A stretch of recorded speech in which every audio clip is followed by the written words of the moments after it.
ฮัลโหลအားလုံးပဲမင်္ဂလာပါဒီနေ့ထိုင်းဘတ်ငွေ6တန်းကိုမြန်မာငွေဘယ်လောက်ရလဲဆိုတာကိုကျွန်တော်ဒီနေ့လာပြီးတော့တွက်ပြပေးမှာဖြစ်ပါတယ်ထိုင်းထီလိုတလီရဲ့ပထမစုဘတ်6တန်းကိုမြန်မာငွေဘယ်လောက်ရလဲသိချင်လို့ရှိရင်ဘတ်ငွေ6တန်းကိုမြန်မာငွေဘယ်လောက်ရလဲသိချင်လို့ရှိရင်ကျွန်တော်တို့အရင်ဆုံးကနန်းပေါင်းဆက်ရဲကိုတွားမယ်ပြီးကြလို့ရှိရင်ကျွန်တော်တို့ထိုင်းဘတ်ငွေ6တန်းဆိုတော့ဥစ္စာကိုအရင်နှိပ်မယ်ပြီးကြလို့ရှိရင်အစားခံမယ်3.3ခွန်ငါဒီနေ့ပေါက်စေနဲ့ဆိုရင်လေ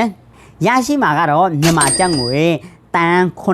984တန်းကျော်ဖြစ်ပါတယ်အိုင်ဘတ်ငွေ6တန်းဘတ်ကိုမြန်မာငွေသိန်းပေါင်း9943သိန်း9000ကျပ်ရမှာဖြစ်ပါတယ်ဒါကြောင့်ထိုင်းဘတ်ငွေ6တန်းကိုမြန်မာစကားနဲ့အလွယ်မှတ်ရရင်သိန်းပေါင်း9900ကျော်သို့မဟုတ်မြန်မာကျပ်ငွေသိန်းပေါင်း9000ကျော်လို့အကြမ်းမြင်ပြောလို့ရပါတယ်နောက်ထပ်ထိုင်းဘတ်ငွေနဲ့ပတ်သက်ပြီးကိုသိချင်တဲ့ကိန်းဂဏန်းကိုဘယ်လောက်ကျလဲဆိုတာကိုသိချင်လို့ရှိရင်ဒီဗီဒီယိုရဲ့ comment အောက်မှာမေးသွားလို့ရပါတယ်ဒီနေ့ဗီဒီယိုလေးကဒီလောက်ပါပဲနောက်နေ့ဗီဒီယိုမှာပြန်ဆောင်ကြမယ်အားလုံးကိုကျေးဇူးအများကြီးတင်ပါတယ်